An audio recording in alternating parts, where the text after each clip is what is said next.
अस्सलाम वालेकुम। आपको आज के प्रोग्राम में खुशामदीद कहते हैं। हुकूमत ने अपना आखिरी बजट पेश कर दिया और आज वफाकी वज़ीर ख़जाना इसहाक़ डार ने जो तकरीर की उसमें उन्होंने ये करार दिया है कि पिछले 10 सालों का सबसे बेहतरीन बजट है।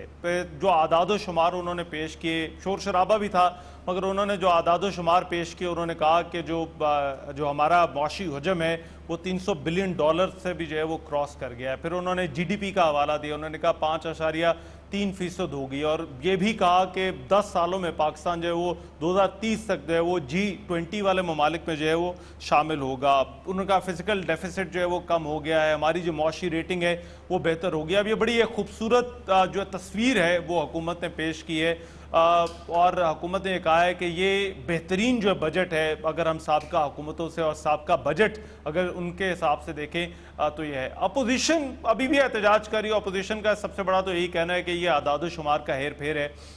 एक तरफ तो अपोजिशन का एहतजाज है, मगर दूसरी तस्वीर आज हमने इस्लामाबाद में भी देखी जब किसान जो है वो एहतजाज करने जब पहुंचे और जिस तरह से डी चौक में उन्होंने मुजाहरा किया, पथराव हुआ, लाठी चार्ज हुआ।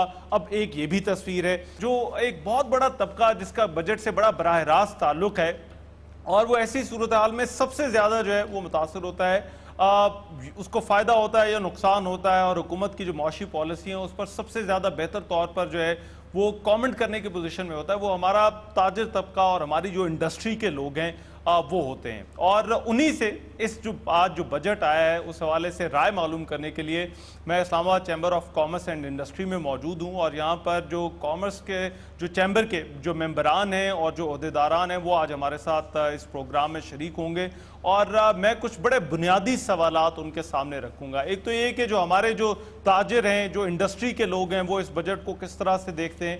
दूसरा जो सवाल कि ये जो हुकूमती दावे हैं, जो नंबर्स दिए जा रहे हैं, इन नंबर्स में किस हद तक सदाकत है, क्या कोई वाकई ग्राउंड रियलिटी भी ये रिफ्लेक्ट कर रहे हैं या फिर जो है वो इससे को मुख्तलिफ है। तीसरा ये कि जो ये कहा जा रहा था कि हुकूमती, क्योंकि ये आखिरी बजट है और हुकूमत जब आई थी तो उन्होंने कहा था कि हम इकॉनमी को एक टर्न अराउंड दे देंगे, मईशत बदल कर रख देंगे।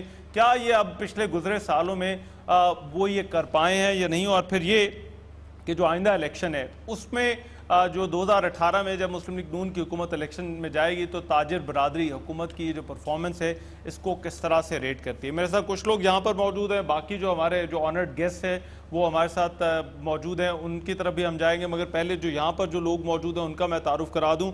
खालिद इकबाल मलिक साहब प्रेसिडेंट हैं Islamabad chamber of commerce and industry के, उनके साथ खालिद मलिक साहब हैं सीनियर वाइस प्रेसिडेंट हैं, वो भी मौजूद हैं। उनके साथ मियाँ शौकत मसूद साहब हैं जो कि वाइस प्रेसिडेंट है फेडरेशन के।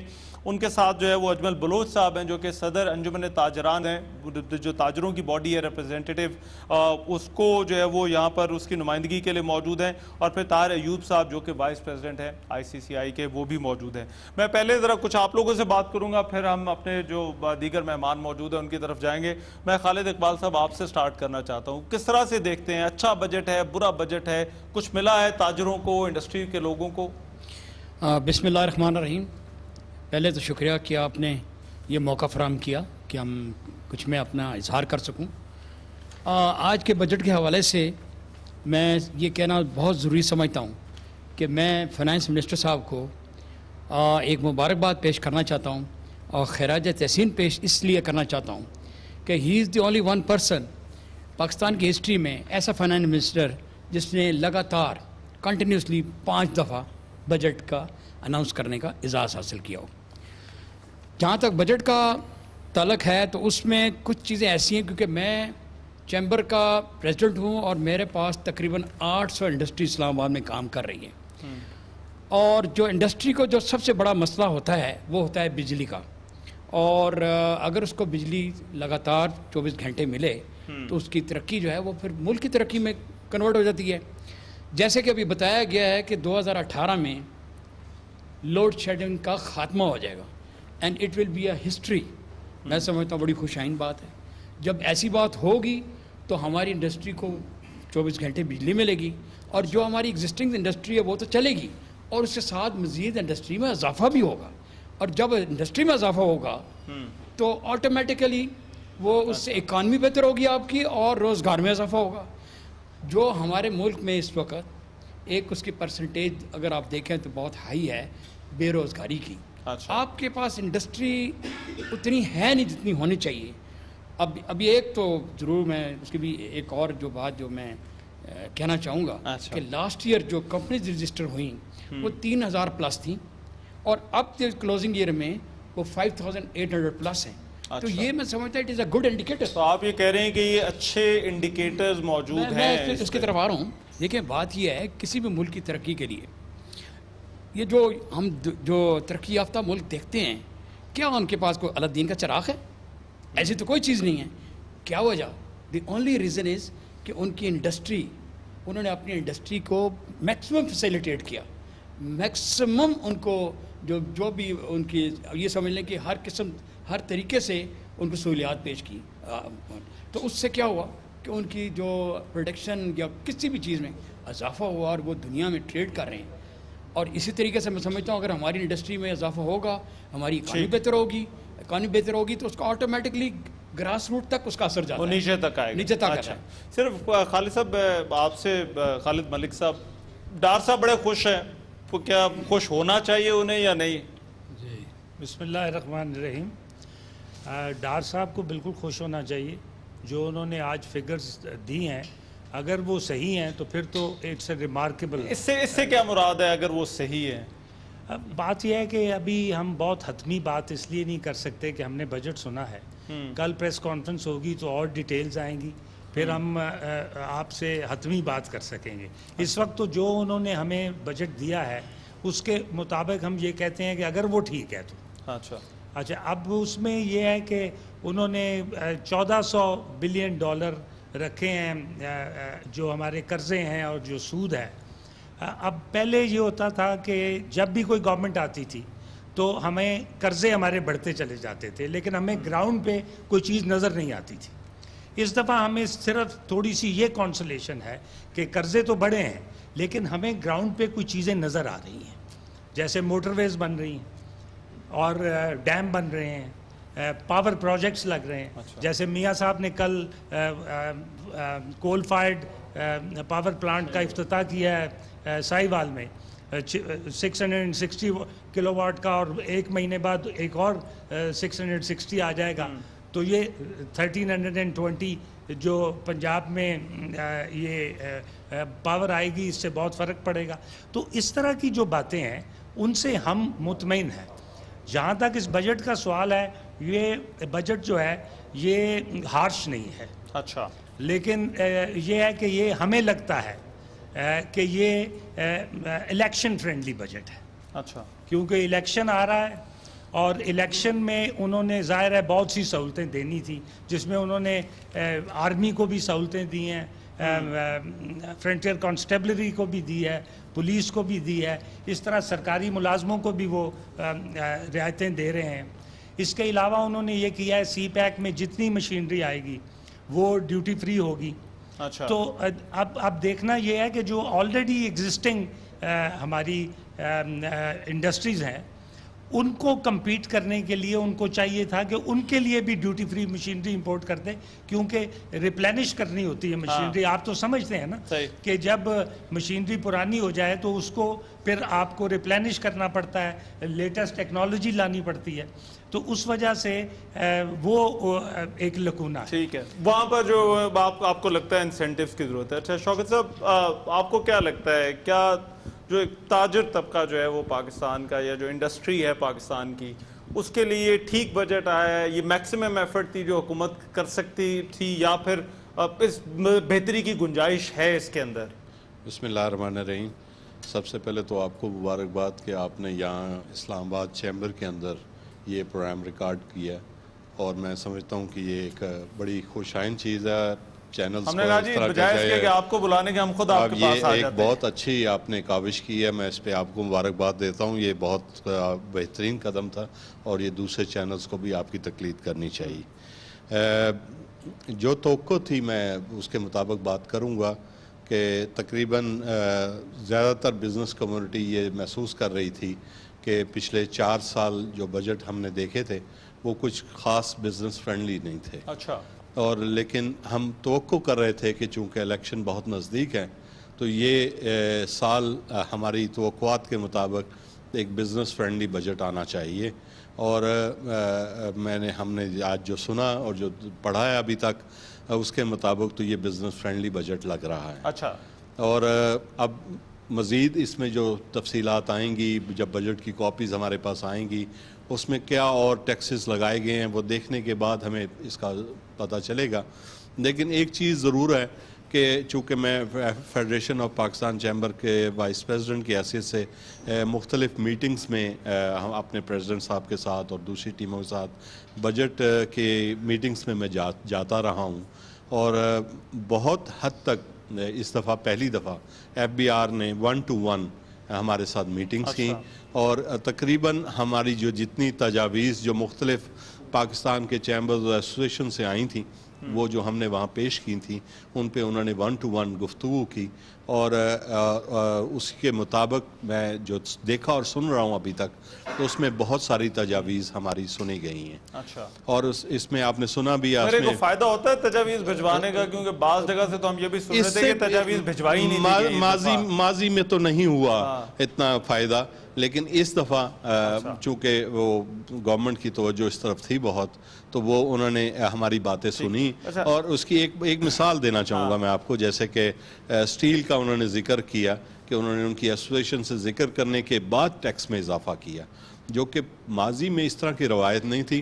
पहले इजाफा कर देते थे, फिर एसोसिएशनें बैठती थी, शोर मचाती थी, फिर नेगोशिएट होता था और ये होता था। तो इस दफ़ा उन्होंने पहले उनके साथ बैठ के ये नेगोशिएशन की और इजाफा किया। अच्छा, मैं ज़रा कुछ बाकी लोगों की भी राय चाहूँगा कि ख़ास तौर पर ताजिर तबका जो है वो, उसके लिए बजट कैसा है। मुझे एक ब्रेक लेनी है। Islamabad chamber of commerce and industry से हमारे प्रोग्राम जारी है। इस मुख्तसर सी ब्रेक के बाद हम वापस आ रहे हैं। ब्रेक के बाद प्रोग्राम में एक मरतबा फिर से खुशामदीद। Islamabad chamber of commerce and industry से हमारा आज का प्रोग्राम वफाकी बजट, जो ताजिर तबका है, जो इंडस्ट्री से ताल्लुक़ रखता है, जो रखने वाले लोग हैं, उनके लिए बजट कैसा है, इस पर हमारी गुफ्तगू हो रही है। और यहाँ पर इस्लामाबाद चैम्बर ऑफ कॉमर्स के जो अहदेदारान हैं, जो मेंबरान हैं, वो हमारे साथ मौजूद हैं और उनसे हम यही जानने की जो है वो कोशिश कर रहे हैं। मैं अजमल साहब अब आपकी तरफ आता हूँ। आप क्योंकि ताजिर तबके की नुमाइंदगी कर रहे हैं, अक्सर हमने देखा है ताजिर तबका हुकूमत से नाराज़ रहता है, हुकूमत ताजिर तबके से नाराज़ रहती है। तो अभी इस वक्त आज के बजट के बाद क्या पोजीशन क्या है आप लोगों की? देखें जी, बजट इस वक्त हुकूमत ने जो पेश किया है ये उसी तरह का ही है जिस तरह पिछले हैं। अच्छा। थोड़ा सा दादो शुमार में ऊपर नीचे, एक आखिरी साल था और उन्होंने ये करना था क्योंकि आगे इलेक्शन में जाना है। बात यह है कि जब तक हम ऐसा बजट नहीं लाएंगे, आज से 15-20 साल पीछे जाएं तो बजट जब आता था तो लोग इंतज़ार करते थे कि क्या चीज़ महंगी होगी, क्या सस्ती हो जाएगी। जो सस्ती होती थी ख़रीद लेते थे, जो महंगी होती थी छोड़ देते थे। अब वो कंसेप्ट ही ख़त्म हो गया है, कोई फ़र्क नहीं पड़ा। बाज़ार में जाएं तो कोई चीज़ आपको नहीं लगेगी कि ये सस्ती हो गई है। जब तक आम आदमी का बजट 10,000 वाली तनख्वाह वाले का 15, 20, 25 कह रहे हैं कि आम आदमी का जो ताल्लुक है वो खत्म हो गया। सर मैं वही कह रहा हूँ, जो आम आदमी है उसका बजट कोई बना के डार साहब मुझे दिखा देना कि जिसकी 10,000 तनख्वाह है या 15,000 तनख्वाह है, उसके घर का बजट बता दे कि वो कैसे गुजारा करता है, फिर तो मैं भी मान लूँ कि आम आदमी के लिए अच्छा बजट है। मेरी गुजारिश जहाँ ताजरों की है, ये सनतकार मेरे भाई बैठे हैं, तो हुकूमत को आसानियाँ पैदा करनी चाहिए थी इनके लिए। अब ये जो कॉरिडोर बन रहा है, ये जो सी पैक है, उनमें सारी सहूलतें चाइनीज़ को दे रहे हैं, इनको क्यों नहीं देते? इनको मशीनरी क्यों नहीं, नई मशीनरी पे टैक्स क्यों नहीं ख़त्म करते? इनको प्रमोट क्यों नहीं करते? इनके लिए सारा कुछ क्यों नहीं कर रहे? उनके लिए क्यों कर रहे हैं? हमें अगर इनको किया जाता ये और अच्छा कर सकते थे। लेकिन हमारी बदकिस्मती है कि हम अपनों को ये चीज़ें नहीं देते। अपनों पर इतने भारी टैक्सेस हैं कि ये इनको मुश्किलात होती हैं। जब पुरानी मशीनरी से ये काम कर रहे हैं, नई मशीनरी पे टैक्स की छूट देते, हम उनसे ज़्यादा अच्छा काम कर सकते हैं। आपको लग रहा है कोई वाज़ेह फर्क कोई नहीं नजर आ रहा? मैं सच बात कर रहा हूँ। अभी भी हमें खुदा ना खास्ता, दूसरी आपने बात की किसानों पर सोटी चली है।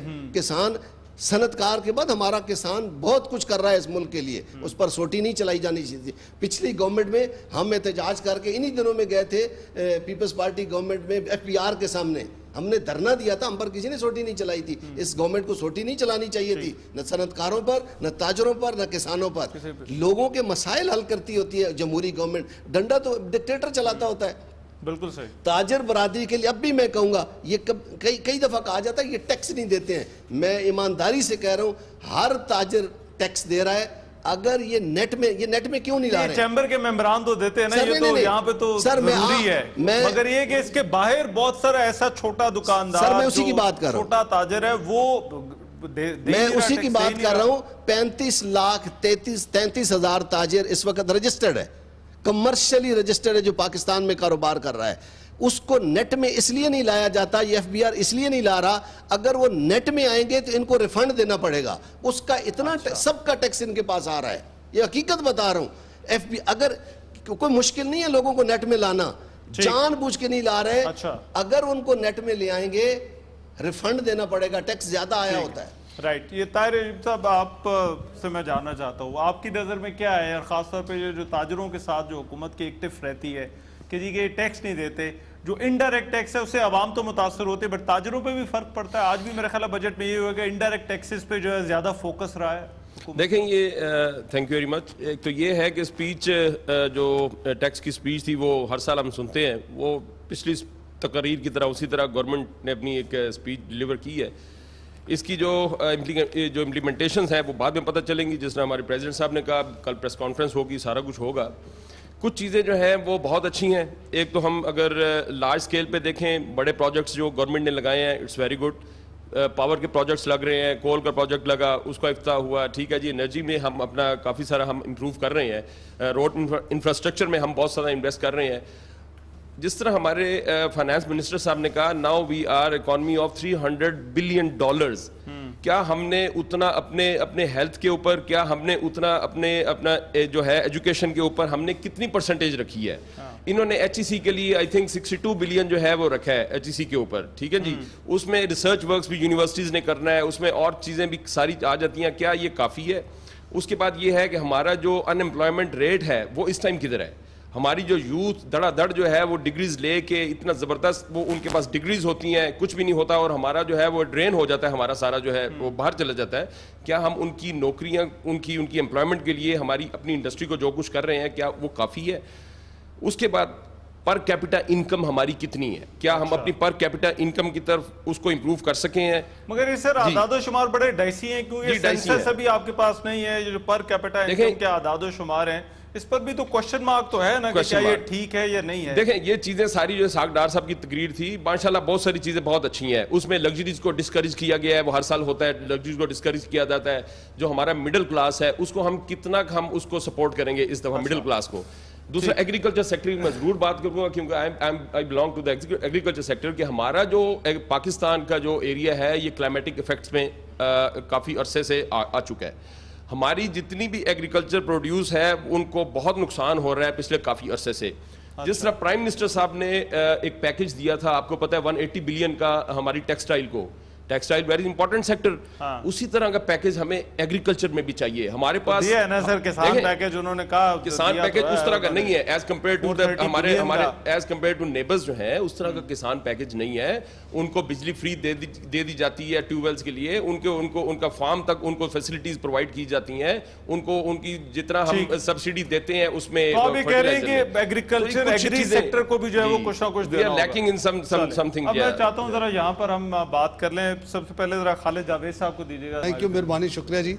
माशाल्लाह ये बजट जो स्पीच हुई है बिल्कुल ऐसी है, बिल्कुल जिस हमारे साथ दोस्त ने कहा है कि इलेक्शन स्पीच है, इसमें कोई शक नहीं है। तो इसमें तो कोई ऐसी बात उन्होंने जो मैं समझता हूँ जो लेवीज उन्होंने इम्पोज करनी है वो उसको प्रॉपरली हाईलाइट शायद इसमें अभी नहीं किया। आपको लग रहा है लफाजी इसमें बहुत ज़्यादा है? मैं अल्फाजी का लफ्ज़ तो इस्तेमाल नहीं करूँगा, लेकिन मैं ये ज़रूर कहूँगा कि बहुत सी चीज़ें जो हैं हिडन हैं, वो जो मैं समझता हूँ आने वाले वक्तों में, अभी अब बजट को डिटेल से पढ़ेंगे तो समझ अंडरस्टैंड करेंगे तो उसमें समझ आएंगी। और मैं ये समझ रहा हूँ जैसे सीमेंट के प्राइस में एक्साइज ड्यूटी उन्होंने बढ़ाई है, 1 रुपये से 100 रुपये कर दी है। स्टील का सेल टैक्स वो 9 रुपये से 10.5 रुपये कर दिया। आल दो cement association and steel association के साथ मशावरत के साथ किया है, लेकिन इसका असर जो है महंगाई पूरे पाकिस्तान में कंस्ट्रक्शन इंडस्ट्री में पड़ेगी। अच्छा। और ये लेकिन चंद गुड साइन भी हैं इंडस्ट्री। पिछले 4 सालों में मैं ये बुनियादी सवाल जो आप लोगों के सामने भी रखना चाहता हूँ, ये 4 साल की हुकूमत की जो मौशी परफॉर्मेंस है, इकोनॉमिक परफॉर्मेंस है, इसको आप किस तरह से रेट करते हैं? क्या वो जो दावा था कि टर्न अराउंड देंगे, क्या वो दावा पूरा हुआ है या नहीं हुआ, या अगर आप समझते हैं थोड़ा हुआ है तो फिर भी जरा बता दें। लेकिन मैं फिर भी कहूँगा कि ये जो माजी की पिछली जो 5 इनसे पिछले जो 5 साल की हुकूमत थी उनसे इनकी कारकर्दगी बहुत बेहतर है। इकोनॉमिक एक्टिविटीज़ जनरेट हुई हैं, डेवलपमेंट प्रोजेक्ट्स जो हैं वो आए हैं, और जिसकी वजह से लोड शेडिंग में जो इंडस्ट्रियल लोड शेडिंग में कमी हुई है उसकी वजह से इंडस्ट्रियल ग्रोथ बढ़ी है। आज से 5-6 साल पहले इंडस्ट्रियल जो ग्रोथ थी वो नेगेटिव में थी, आपको मालूम होगा। आज अगर ये फिगर ठीक है 5.3% इंडस्ट्रियल ग्रोथ हुई है तो एक गुड साइन है। तो आप ये कह रहे हैं कि कहीं ना कहीं पर जो है वो जरा बेहतरी आपको जरूर नजर आ रही है। नहीं, देखें अब डेवलपमेंट एक्सपेंडिचर जो है 700 बिलियन समथिंग से लेके 1000 बिलियन डेवलपमेंट एक्सपेंडिचर अब इस साल किए हैं, पिछले साल भी उसी रेशो से बढ़ाए गए हैं। ये जितने डेवलपमेंट एक्सपेंडिचर होते हैं अल्टीमेटली ये जब खर्च होते हैं इसमें पूरी पाकिस्तान की जो लोकल जितनी भी इंडस्ट्री है, चाहे वो सीमेंट है या स्टील है, हार्डवेयर है, 70-60 से 70 इंडस्ट्री जो है वो प्रमोट होती है। अच्छा, उन सबका फायदा होता है। उन सबका फायदा होता है। पीछे दीजिएगा। डार साहब की जो आज की स्पीच है बहुत अच्छी है, अच्छे अल्फाज इस्तेमाल किए गए और अच्छे मंसूबे हैं, लेकिन थोड़ा सा मैं अर्ज करूं कि टैक्स नेट में इजाफा, ये टैक्स नेट में इजाफा FBR खुद नहीं करना चाहता। अच्छा, 40 लाख एनटीएन इशू हैं, जबकि बात है जो अजमल साहब ने भी वो अलग चीज़ बता रहे हैं। उन्होंने बताया कि जो बिजनेस का जो कमर्शियल कनेक्शन है वापडा के, वो भी इनके पास रिकॉर्ड मौजूद है। वो टैक्स पे कर रहे हैं 10% के हिसाब से बिजली के बिलों के ऊपर टैक्स पे कर रहे हैं। सिर्फ रेगुलराइज करने की जरूरत है उनको। FBR क्यों नहीं चाहता जी? FBR के पास कैपेसिटी, FBR के पास कैपेसिटी नहीं है। आज भी इन्होंने जो रैंडम जो ड्रा किया था 7% के ऊपर,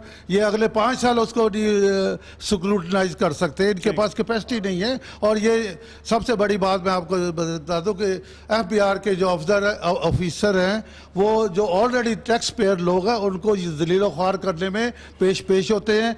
अगर एक टैक्स पेयर है उसका अगर कोई हिडन है, कोई कंसीलमेंट है, तो उसका तरीक़ाकार कानून में मौजूद है कि आप उसके खिलाफ कार्रवाई करें। लेकिन ये क्या करते हैं, जाते हैं कैश रजिस्टर उठा के ले आते हैं, उनका पूरा रिकॉर्ड उठा के ले आते हैं, उनको पकड़ के ले जा के जो इनकी इंटेलिजेंस का जो दफ्तर है उसके बाथरूम में जाके बंद कर देते। करोड़ों रुपए टैक्स देने वाले के साथ ये सलूक करता है FBR के उनके पास, क्योंकि FBR के जो इंटेलिजेंस का डिपार्टमेंट है उसके पास कोई थाना नहीं है, कोई उनके पास ऐसी जगह नहीं है जहां वो अपने बंदे जिनको वो गिरफ्तार करते हैं, जिनके खिलाफ FIR दर्ज करते हैं, उनको बंद कर सके। तो ये बहुत बड़ी तौहीन है कि उन ताजर करोड़ों का टैक्स देने वाले को बाथरूम में बंद करते हैं। सलूक हो रहा है। ठीक है, एक इधर आगे दीजिए।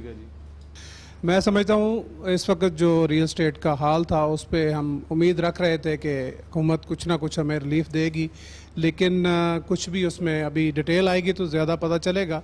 लेकिन फ़िलहाल नज़र कुछ नहीं आया। ओवरऑल बजट की जो आप बात कर रहे हैं उसमें जो रिलीफ दी हैं वो इंडस्ट्री को अच्छी रिलीफ दी हैं। जो एग्रीकल्चर की बात हमारे भाई ने की है उसमें रिलीफ आई है। क्योंकि मैं भी एक ज़िम्मेदार हूँ तो मैं समझता हूँ इससे ज़्यादा होनी चाहिए थी, क्योंकि हम नेबर्स में बैठे हैं और वहाँ पे बहुत सारी सहूलतें हैं, हमें वो नहीं मिली। तो रियल स्टेट सेक्टर पे मैं थोड़ी सी वजाहत करना चाहता हूँ कि जो टैक्स पेयर हैं उनको जो 2% होल्डिंग टैक्स लगाया जाता है, मेरा ख्याल है वो नाइंसाफ़ी है। उसमें ये वो ऑलरेडी टैक्स पे कर रहे हैं। जो नॉन टैक्स पेयर हैं उनको ठीक है आप 4% ले रहे हैं तो वो ले, उसमें तो कोई। पिछले 4 सालों में आपको लगता है कि डायरेक्शन ठीक रही है, बेहतरी की तरफ रही है? जी, डायरेक्शन ठीक है। मैं समझता हूँ जो DC रेट बढ़ाए गए वो 60 साल के एकदम बढ़ाए गए। वो आहिस्ता आहिस्ता बढ़ाए जाते, हर साल के लिए एक रेट मुकर्रर करते कि इतने % ये बढ़ेगा, तो वो ज़्यादा असर ना पड़ता इंडस्ट्री पे। जो रियल स्टेट इंडस्ट्री है एकदम बढ़ाने से थोड़ा फ़र्क पड़ा है, जिससे मार्केट जो है वो क्रैश कर गई है और आपके सामने है कि इस वक्त बिल्कुल काम नहीं है। बस अभी एक ब्रेक लेते हैं, ब्रेक के बाद ये जो बजट आज आया इस हवाले से हमारी गुफ्तगू जारी रहेगी। इस ब्रेक के बाद हम वापस आ रहे हैं। ब्रेक के बाद प्रोग्राम में एक मरतबा फिर से खुशामदीद। हमारा आज का programme Islamabad chamber of commerce and industry से, और ये प्रोग्राम हम आज यहाँ पर इसलिए मौजूद हैं ताकि जो आज जो बजट आया है, जो ताजिर हैं, जो इंडस्ट्री से ताल्लुक़ रखने वाले लोग हैं, उनसे पूछा जा सके कि आखिर वो इस बजट को और फिर हुकूमत की जो मजबूरी जो इकनॉमिक परफॉर्मेंस है उसको किस तरह से देखते हैं। कुछ और लोग हैं हमारे साथ जो चैम्बर के जो मेंबरान बैठे हैं, वो अभी इस हवाले से उन्हीं की तरफ वापस जाते हैं, बात करना चाह रहे थे। जी, इसाक डार साहब ने आज बजट पेश किया है, लेकिन उसमें जितनी भी उन्होंने मराद दी हैं या जितने भी इदाद शुमार उन्होंने बताए हैं, although it is too early to comment, तो आहिस्ता आहिस्ता उसमें काफ़ी सारी डिटेल्स आएंगी और फिर उसके ऊपर कमेंट किया जाएगा। अब वो उन्होंने इस तरफ कोई निशानदेही नहीं की कि पिछले साल का जो डैमेज है उसको किस तरह से कंट्रोल करेंगे, कि कोई किसी किस्म के भी हदफ जो है वो पूरा नहीं हुआ पिछले साल में। अगर आप ये देखें तो टैक्स का हदफ पूरा नहीं हुआ, एक्सपोर्ट हमारी ठीक नहीं रही, एग्रीकल्चर जो है वो उसमें हम बेहतर नहीं रहे। मगर ये फिर आप फिगर्स कहाँ से ले आते हैं कि इकोनॉमी जो है वो ग्रो कर गई है, जीडीपी जो है वो आपकी अगले साल 6 में भी चली मैं जिस तरफ आ रहा हूँ, आपकी फॉरेन रेमिटेंसेस जो है वो आपकी कम हुई हैं। तो इन सब के पीछे कुछ ना कुछ जो है वजूहात है, कुछ ना कुछ उस के पीछे कहानियाँ हैं। अब बजट जो है ये दो चीज़ों का मजमूआ है, एक तो है आपका एक्सपेंडिचर और दूसरा आपका रेवेन्यू है। जो आपका जो रेवेन्यू है उसकी कलेक्शन में भी गवर्नेंस की ज़रूरत है, ज़बरदस्त किस्म की गवर्नेंस, और आपका एक्सपेंडिचर जो है उसमें भी ज़बरदस्त किस्म की गवर्नेंस की ज़रूरत है। अब अनफॉर्चुनेटली हम दोनों में जो है वो फेल जा रहे हैं। अगर मैं ये कहूँ कि टैक्स कलेक्शन की गवर्नेंस जो है उसमें मेरे इर्द गिर्द जितने भी ये लोग बैठे हुए हैं, अल्हम्दुलिल्लाह they are all tax payers, ये सब टैक्स पे करते हैं। इनको आप ये पूछिए कि ये इनकम टैक्स देते हैं, ये सेल्स टैक्स देते हैं, ये प्रोविंशियल टैक्स देते हैं, और on top of all this things they have to face so many compliance problems. वो कंप्लायंस क्या है? आपको रेगुलर ऑडिट नोटिस आ रहे हैं, आपको बहुत से नोटिस, यानी एक सीरीज ऑफ नोटिस जिनको आप सारा साल जिनको फेस करते रहते हैं। और एक सनतकार जो है जो कि इस मुल्क की तरक्की में हिस्सा ले रहा होता है, वो अपना आधे से ज़्यादा एनर्जी जो है, आधे से ज़्यादा टाइम जो है इनकी कंप्लायंस को पूरा करने में लगा देता है।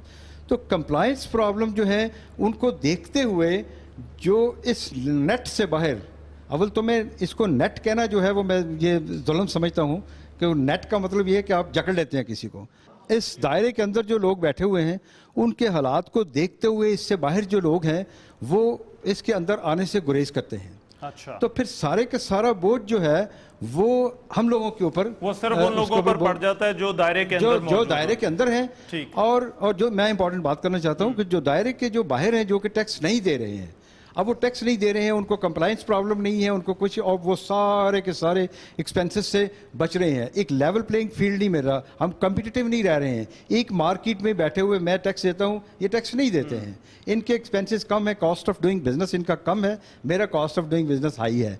मैं और ये आई गेट योर पॉइंट, यहाँ पे दीजिएगा इधर। मैं ये इस बजट से बिल्कुल मुतफिक नहीं हूँ। ये अल्फाज का गोरख धंधा है। हर साल हम ये स्पीच सुनते हैं। मेरा गुड्स ट्रांसपोर्ट से तल्लक है। अच्छा। 16% हमारे ऊपर जीएसटी लगाया गया। हम तो 5% पे काम करते हैं, 7-8% पे काम करते हैं। मैं किस तरह 16% दे दूँ? हम तो पिछले दिनों भी हमने उनसे कहा कि हमें फांसियाँ लगा दें। हम किसी ऑफिसर के पास गए, वो कहते हैं कि मैं ये टारगेट कैसे पूरा करूँ? तो मैंने कहा भाई हम फिर बांग्लादेश चले जाते हैं। उनका जो टका था आज हमारे रुपए से बेहतर हो गया। देखिए बात यह है कि डार साहब ने स्पीच की है, हम सिंपली ये देख लें कि हमारा रुपया किधर है। अच्छा। आप अपने रुपए की वैल्यू देख लें, आपको अंदाज़ा हो जाएगा कि हमने कितनी तरक्की की। बात करते हैं लोड शेडिंग ख़त्म होने की। लोड शेडिंग कैसे ख़त्म होगी? जो हमारा पूरा पाकिस्तान के अंदर सिस्टम है इलेक्ट्रिसिटी का, वो इस काबिल ही नहीं है कि आप उस पर बोझ डाल सके। तो मेरा नहीं ख्याल जी वो जैसे, तो बिल्कुल मुतमईन नहीं है इस देखें जी, बिल्कुल 100%। जैसे पहले वो पीपल्स पार्टी के दौर में डेट्स दी गई, ऐसे सीएम पंजाब ने भी डेट्स दी लोड शेडिंग की। अगर लोड शेडिंग देखें, हाइडल के हम फिर महंगी बिजली लेंगे ना, कोल पूरी दुनिया में खत्म हो रहा है, हम उसको लेकर जा रहे हैं। बहरहाल आप ये कह रहे हैं कि हुकूमत आपको वादे पूरे करती हुई नजर नहीं आ रही। मैं एक बात और करूंगा एज अ ट्रांसपोर्टर। देखें हम इंडस्ट्री के फैसिलिटेटर हैं, हमें यहाँ पे कहा जाता है वापसी की गाड़ी। कराची से जब एक्सपोर्ट बिल हमारा चूंकि बहुत ज़्यादा एक्सपोर्ट होती है, कराची से जो गाड़ी अच्छे किराए में आती है वहाँ से यहाँ से 15-20 हज़ार रुपये में जाती है, उसका खर्चा 30 हज़ार रुपया है। वो कहते हैं चूंकि इंपोर्ट नहीं है हमारी, इंपोर्ट जब हमारी होगी तो वो गाड़ियाँ इधर से भी माल लेके जाएंगी, तो वापसी की गाड़ी इसलिए कहा जाता है। जिस मुल्क की एक्सपोर्ट ना हो, आप अपना इंपोर्ट बिल देख लें कि हमारा इंपोर्ट बिल कितना है और हमारी एक्सपोर्ट कितनी है। ये जो PMLN की गवर्नमेंट है मियां नवाज शरीफ साहब की, ये आई थी, हम बड़े खुश थे, हम कह रहे थे कि ताजर की हुकूमत आ गई है, ताजर एक्सपोर्ट पे काम करेगा। लेकिन यहाँ पे तो जो मिनिस्टर कॉमर्स है वो ये रोता है, वो कहता है जी मेरी बात ही नहीं सुनते प्राइम मिनिस्टर साहब। यहाँ पे मिनिस्टर्स कहते हैं हमारी बात नहीं सुनते। जब मिनिस्टर्स की बात प्राइम मिनिस्टर साहब नहीं सुनेंगे तो मैं जो फॉर्मर एग्जीक्यूटिव मेंबर हूँ इस्लामाबाद चैम्बर ऑफ कॉमर्स का, वो हमारी बात किधर सुने? ठीक है, बिल्कुल सही, दीजिएगा जी इधर। मैं सिर्फ छोटी सी बात करूँगा कि मुस्लिम लीग ने 4 साल 5 साल बहुत अच्छी हुकूमत की कोशिश की है कि आवाम की बेहतरी के लिए, लेकिन साथ VIP कल्चर जो है इन्होंने उसमें बहुत पैसा और इन्वॉल्व है सारा। ये जितना बजट हमारा गवर्नमेंट टैक्स कलेक्ट करती है उतने वो VIP कल्चर पे लगा देती है। एक एक देखे MN MP उनकी फैमिली है, 40-40 50-50 गाड़ी उनके साथ चलती हैं, जो हमारे कानून के तहफ़्फ़ुज़ करने वाले हैं उनकी ड्यूटी करते हैं। मार्केट में आप देखें लाकानूनियत है, उस पर गवर्नमेंट को गौर करना चाहिए। बिजली चाहे मनसूबे बन रहे हैं, रोड बन रहे हैं, सारे आवाम देख रहे हैं।